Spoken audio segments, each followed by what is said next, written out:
अगर तुम्हारी short videos पे भी कुछ ऐसे व्यूज आते हैं तो डेफिनेटली तुम्हारा शॉर्ट्स चैनल भी फ्रीज हो चुका है। और इस वीडियो में मैं तुम्हें ये तो बताऊंगा ही कि कैसे तुम अपने शॉर्ट्स चैनल को अनफ्रीज करवा सकते हो। साथ में ये भी बताऊंगा कि ऐसी कौन सी गलतियां हैं जिनकी वजह से तुम्हारा शॉर्ट्स चैनल फ्रीज हो जाता है। इनफैक्ट यही नहीं, हम इस वीडियो में ये भी जानेंगे कि शॉर्ट को कैसे अपलोड करना चाहिए, किस टाइम पे शॉर्ट को अपलोड करने से हमारी शॉर्ट वायरल हो जाती है, शॉर्ट का एल्गोरिथम काम कैसे करता है, कीवर्ड्स और हैशटैग को टाइटल में कैसे यूज करना चाहिए और भी बहुत कुछ। तो आओ सबसे पहले ये जानते हैं कि शॉर्ट्स का एल्गोरिथम एक्चुअली काम कैसे करता है। तुमने कभी ना कभी अपने शॉर्ट्स चैनल पे कुछ ऐसे व्यूज के ग्राफ तो देखे ही होंगे जिसमें स्टार्टिंग में थोड़े बहुत व्यूज आते हैं, देन एक स्पाइक दिखती है एंड उसके बाद एक फ्लैट लाइन दिखती है और लास्ट में इस फ्लैट लाइन को देखने से ऐसा लगता है कि YouTube हमारी शॉर्ट किसी को भेज ही नहीं रहा है। बट ये सच नहीं है, बिकॉज जब भी तुम एक शॉर्ट को अपलोड करते हो YouTube पे तो YouTube का एल्गोरिथम तुम्हारी शॉर्ट को कुछ रैंडम लोगों को भेजता है। और वो ऐसा क्यों करता है आओ जानते हैं। क्या तुम्हें पता है YouTube ये कैसे डिसाइड करता होगा कि कौन सी वीडियोस मुझे भेजनी है, कौन सी नहीं भेजनी? आओ मैं बताता हूँ। YouTube मेरी वॉच एंड सर्च हिस्ट्री को देखने के बाद ही ये डिसाइड करता है कि कौन सी वीडियोस मुझे पसंद आ सकती हैं और उन्हें ही वो सजेस्ट करता है मुझे। और ऐसे ही एल्गोरिथम तुम्हारी शॉर्ट की कोर ऑडियंस को फाइंड करने के लिए उन रैंडम लोगों की वॉच एंड सर्च हिस्ट्री को भी चेक करता है। आओ इसे एग्जांपल से समझते हैं। मान लो एक एक्स पर्सन ने अपनी फर्स्ट गेमिंग शॉट को अपलोड किया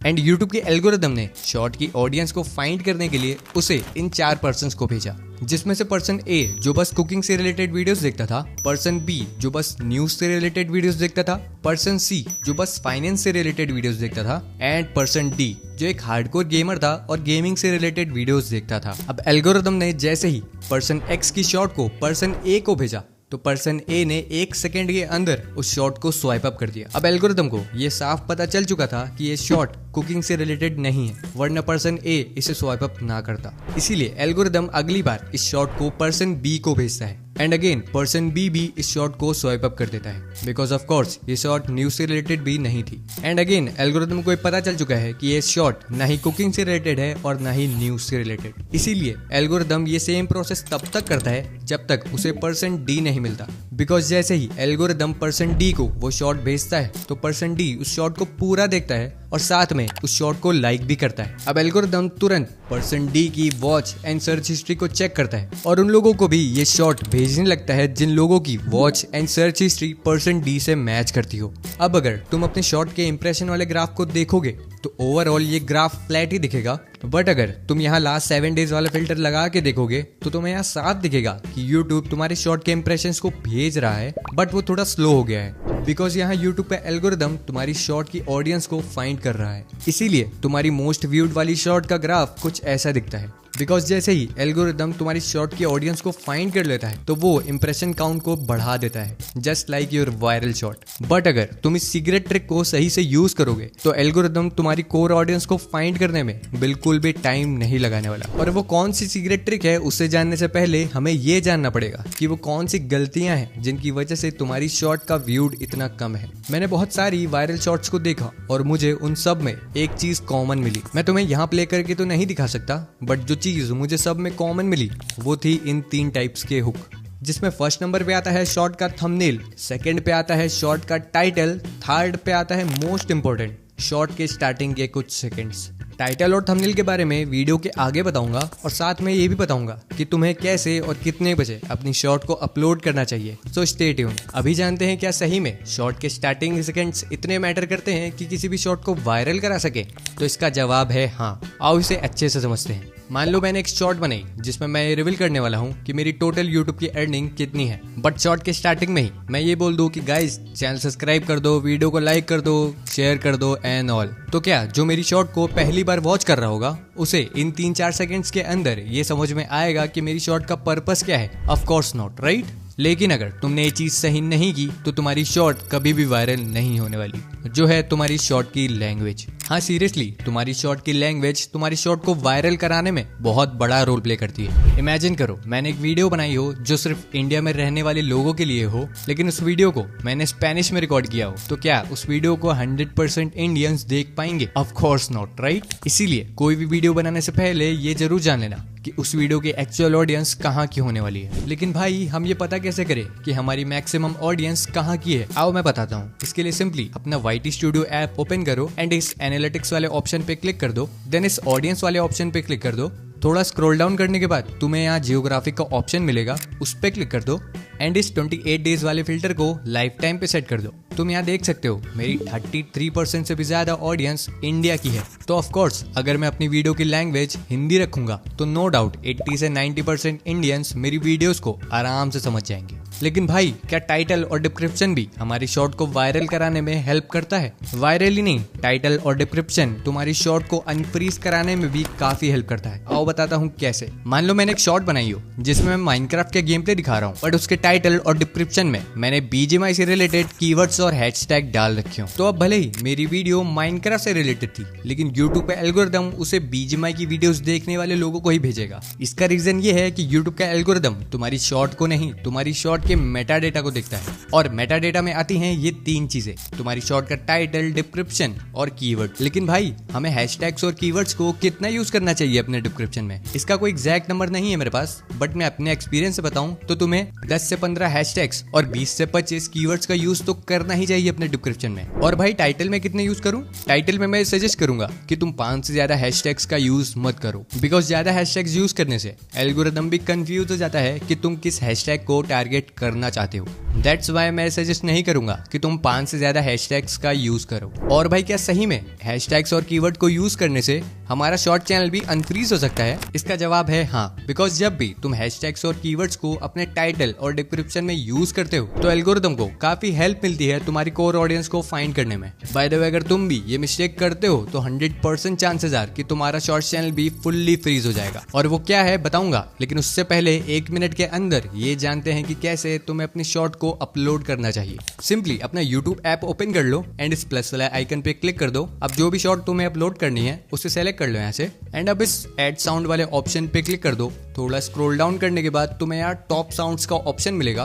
by the way top sounds के अंदर जितने भी सॉन्ग्स तुम्हें मिलते हैं वो सारे एकदम ट्रेंडिंग होते हैं, इसीलिए बहुत ज्यादा चांसेस है कि जो सॉन्ग तुम सेलेक्ट करते हो उस सॉन्ग के साथ तुम्हारी शॉर्ट्स भी वायरल हो सकती हैं। इनफैक्ट तुम देख सकते हो इस सॉन्ग पे टोटल कितनी सारी शॉर्ट्स बन चुकी हैं। तो मैं भी इसे ही सेलेक्ट कर लेता हूँ ताकि इस सॉन्ग की वजह से मेरी भी शॉर्ट रैंक करने लगे। यहाँ पे सॉन्ग को सेलेक्ट करने के लिए तुम्हें बस इस एरो पे क्लिक करना होगा, देन इस आइकन पे क्लिक करना है एंड दैट्स इट। अब तुम्हें बस ऑडियो वाले सेक्शन में जाके अपनी ऑडियो को 100% रहने देना है और सॉन्ग वाली ऑडियो को 5% कर देना है। जैसे ही ऑडियो सेलेक्ट हो जाए तो तुम इस क्रॉस वाले आइकन पे क्लिक कर देना, देन इस नेक्स्ट वाले आइकन पे क्लिक कर देना। अब अगर तुम अपनी शॉर्ट के लिए थंबनेल सेलेक्ट करना चाहते हो तो यहाँ पे तुम्हें एक पेंसिल वाला आइकन शो हो रहा होगा, उस पे क्लिक कर दो। अब जिस भी फ्रेम को तुम अपना थंबनेल बनाना चाहते हो उसे सेलेक्ट कर लो यहाँ से एंड दैट्स इट। अब जैसे ही तुम्हारी वीडियो 100% प्रोसेस हो जाए तो तुम उसे तुरंत पब्लिक भी कर सकते हो। भाई तुमने ये तो बता दिया कि अपलोड कैसे करना है, बट ये नहीं बताया कि हर वीक मुझे कितनी शॉर्ट अपलोड करनी चाहिए। यहाँ भी इसका कोई एग्जैक्ट नंबर नहीं है कि तुम्हें इतनी शॉर्ट्स तो अपलोड करनी ही चाहिए हर वीक। तो भाई हम ये कैसे पता करें कि हमारे लिए कितनी शॉर्ट्स अपलोड करना बेस्ट रहेगा? इसके लिए तुम यूज कर सकते हो इस ट्रिक का, जिससे तुम आराम से जान सकते हो कि तुम्हें कितनी शॉर्ट्स अपलोड करनी चाहिए हर वीक,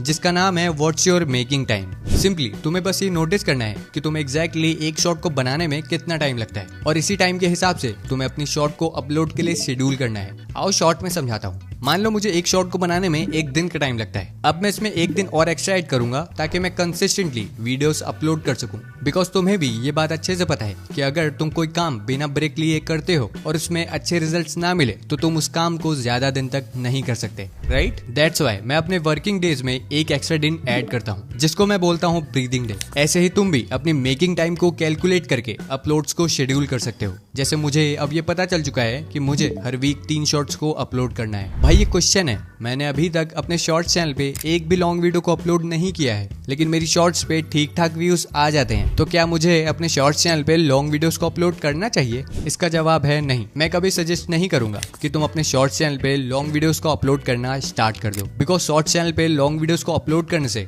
बहुत ज्यादा चांसेस हैं कि तुम्हारी लॉन्ग वीडियोस का CTR एंड ऑडियंस रिटेंशन बहुत खराब होने वाला है। और ये बात तुम तुम भी अच्छे से जानते हो कि अगर ये दोनों चीजें अच्छी नहीं हुई तो भले ही तुम्हारी वीडियो और थंबनेल कितना भी अच्छा हो लेकिन अच्छा रिस्पॉन्स नहीं आने वाला। लेकिन भाई ऐसा होता क्यों है? इसके पीछे का रीजन ये है कि शॉर्ट्स देखने वाले लोगों का अटेंशन स्पैम बहुत कम होता है। लेकिन अगर तुम्हें लॉन्ग वीडियोस को अपलोड करना ही है तो तुम्हारे पास यहाँ पे दो ऑप्शन है। फर्स्ट, या तो लॉन्ग वीडियोस के लिए एक न्यू चैनल बना लो, या तो सेकंड, लॉन्ग वीडियोस की लेंथ स्टार्टिंग में बहुत कम रखो, लाइक 1 से 2 मिनट की। इसके लिए तुमने बहुत सारे क्रिएटर्स को देखा होगा जो लॉन्ग वीडियोस के लिए अलग चैनल बनाते हैं और शॉर्ट्स के लिए अलग। बाय द वे ये गलती मत करना, वरना इससे तुम्हारा चैनल टेम्पररी फ्रीज भी हो सकता है, जो है रीअपलोडिंग वीडियोस। तुम्हारे साथ भी कभी ना कभी ये जरूर हुआ होगा कि तुमने बहुत मेहनत से कोई वीडियो बनाई हो और उसे ये सोच के अपलोड किया हो कि इस पे तो लाखों में व्यूज आएंगे, बट जैसे ही तुमने उसे अपलोड किया हो तो उस पे 10 या 20 व्यूज ही आए हो, राइट? ऐसे टाइम पे बहुत सारे क्रिएटर्स उस वीडियो को डाउनलोड करके रीअपलोड कर देते हैं, जो कि बिल्कुल भी सही नहीं है। बिकॉज जब भी तुम कोई वीडियो या शॉर्ट को डाउनलोड करके अपलोड करते हो तो यूट्यूब के एल्गोरिदम को ये लगता है कि तुम कोई स्पैमर हो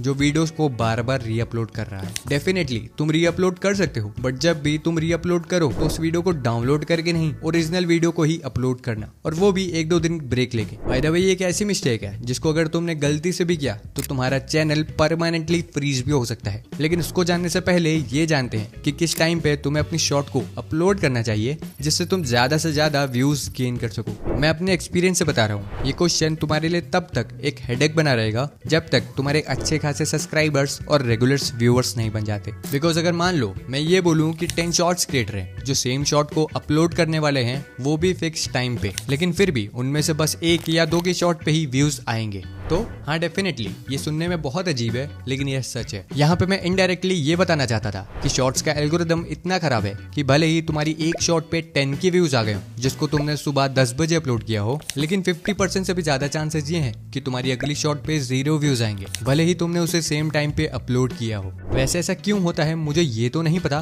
बट मुझे ये जरूर पता है कि इसे ठीक कैसे करते हैं। तो आओ जानते हैं कैसे तुम अपने चैनल की अपलोड टाइमिंग को फाइंड कर सकते हो। इसके लिए सिंपली तुम्हें बस फॉलो करना है इन स्टेप्स को। स्टेप नंबर 1, तुम्हें अपलोड करनी है अपनी शॉर्ट्स को मॉर्निंग के टाइम। फॉर एग्जांपल मान लेते हैं तुमने अपलोड किया अपनी फर्स्ट शॉर्ट को मॉर्निंग 10 AM को। अब सिंपली तुम्हें ये नोटिस करना है कि 10 से 15 आवर्स के बीच में तुम्हारी शॉर्ट्स ने कैसा परफॉर्म किया है। फॉर एग्जांपल मान लेते हैं 15 आवर्स से भी ज्यादा हो चुके हैं लेकिन शॉर्ट ने बिल्कुल भी अच्छा परफॉर्म नहीं किया, जिसपे अभी के टाइम पे 4 ही व्यूज हैं। अब तुम्हें अपनी नेक्स्ट शॉर्ट को अपलोड करते टाइम को 1 आवर इंक्रीज करना है। फॉर एग्जांपल हमने पिछली शॉर्ट को 10 AM को अपलोड किया था, तो अब अपनी नेक्स्ट शॉर्ट को अपलोड करना है हमें 11 AM को। एंड अगेन फिर से तुम्हें नोटिस करना है कि इस बार भी 10 से 15 आवर्स के बीच में तुम्हारी शॉर्ट ने कैसा परफॉर्म किया। फॉर एग्जांपल मान लेते हैं इस बार शॉर्ट ने ठीक ठाक परफॉर्म किया है, उस पे व्यूज आ चुके हैं 2.7 के, तो अगली बार हमें सेम टाइम पे शॉर्ट को अपलोड करना है। चलो मान लेते हैं सेम टाइम पे शॉर्ट को अपलोड करने के बाद भी उस शॉर्ट ने अच्छा परफॉर्म नहीं किया, तो अब क्या? तो अब हमें फिर से टाइम को इंक्रीज करना है जो कि 11 AM से 12 AM हो जाएगा, और फिर से 10 से 15 आवर्स के बीच में परफॉर्मेंस को चेक करना है। एंड जैसे ही ये प्रोसेस 9 PM तक चला जाए तो तुम्हें सिंपली उस टाइम पे अपनी शॉर्ट्स को अपलोड करना स्टार्ट कर देना है जिन टाइम्स पे तुम्हारी कुछ शॉर्ट्स अच्छा परफॉर्म की थी। आई नो ये थोड़ा ट्रिकी है, बट सीरियसली ये वर्क करता है बिकॉज मैंने खुद ये ट्राई किया हुआ है। बाय द वे छोटी सी गलती तुम्हारे चैनल को परमानेंटली फ्रीज भी करवा सकती है, तो प्लीज इसे भूल से भी मत करना, जो है वॉच्ड बाय योरसेल्फ। आओ इसे शॉर्ट में समझते हैं क्यों और कैसे हमारा चैनल परमानेंटली फ्रीज हो जाता है इससे। फॉर एग्जाम्पल मान लेते हैं मैंने अपना एक न्यू चैनल बनाया जिसका नाम ए है, एंड उस पे मैंने अपनी फर्स्ट शॉट को अपलोड किया, देन अपने उसी चैनल से मैंने अपनी फर्स्ट शॉट को वॉच कर लिया। बट ऐसा मैंने एक बार नहीं 20 से 25 बार और किया, और अपनी हर शॉट को मैं खुद वॉच करता रहा। एंड अब 90% से भी ज्यादा चांसेस ये हैं कि मेरा चैनल फ्रीज हो जाएगा, बिकॉज जब भी तुम अपनी वीडियोस को अपने उसी चैनल से देखते हो जिस चैनल से तुमने उसे अपलोड किया हो, तो यूट्यूब का एल्गोरिदम इसे इनवैलिड एक्टिविटी में काउंट करता है। और बहुत ज्यादा चांसेस है कि अगर तुमने एक गलती बहुत टाइम तक की तो यूट्यूब तुम्हारे मोनेटाइज चैनल को डिमोनेटाइज कर सकता है, तुम्हारे चैनल की रीच रोक सकता है, इनफैक्ट तुम्हारे चैनल को समटाइम्स परमानेंटली डिलीट भी कर सकता है। सो प्लीज अपनी वीडियोस को उस चैनल से कभी मत देखना जिस चैनल से तुमने उसे अपलोड किया हो, और अगर तुम्हें देखना ही है उसे तो तुम उसके लिए एक अलग चैनल बना लो। वैसे अगर तुम इस ट्रिक का यूज करते हो तो बहुत ज्यादा चांसेस है तुम्हारा शॉर्ट्स चैनल बहुत ही जल्द अनफ्रीज हो जाएगा। रिसेंटली मैंने नोटिस किया है कि जब भी तुम अपने शॉर्ट्स चैनल पे लॉन्ग वीडियोस को पहले अपलोड करते हो तो तुम्हारी शॉर्ट्स फ्रीज होने के चांसेस बहुत कम हो जाते हैं। इसके पीछे का एग्जैक्ट रीजन तो मुझे नहीं पता, बट जो मुझे लगता है वो ये है कि जब भी तुम लॉन्ग वीडियोस को पहले अपलोड करते हो तो यूट्यूब शॉर्ट वीडियोस के कंपैरिजन में बहुत कम टाइम लगाता है तुम्हारी कोर ऑडियंस को फाइंड करने में, और जैसे ही यूट्यूब तुम्हारी कोर ऑडियंस को फाइंड कर लेता है तो वो उन लोगों को भी तुम्हारी शॉर्ट्स भेजने लगता है जिन्होंने तुम्हारी लॉन्ग वीडियोस को देखा है। आई नो मैं थोड़ी देर पहले ये बोल रहा था कि शॉर्ट्स चैनल पे लॉन्ग वीडियोस को अपलोड नहीं करना चाहिए, मैं वहां लॉन्ग टर्म तक वीडियोस अपलोड करने के लिए मना कर रहा था, शॉर्ट टर्म्स के लिए नहीं। इसीलिए मैं साथ में ये भी सजेस्ट करूंगा कि जैसे ही तुम्हारा शॉर्ट्स चैनल अनफ्रीज हो जाए तो तुम लॉन्ग वीडियोस के लिए एक अलग न्यू चैनल बना लेना। बाय द वे, अगर तुम अपने शॉर्ट्स चैनल को 6 दिन के अंदर अनफ्रीज कराना चाहते हो तो इस वीडियो पे क्लिक कर दो, बिकॉज इस वीडियो में मैंने वो सारी सीक्रेट ट्रिक को रिवील किया है जिनको मैं खुद यूज करता था अपने शॉर्ट्स चैनल को अनफ्रीज करवाने में।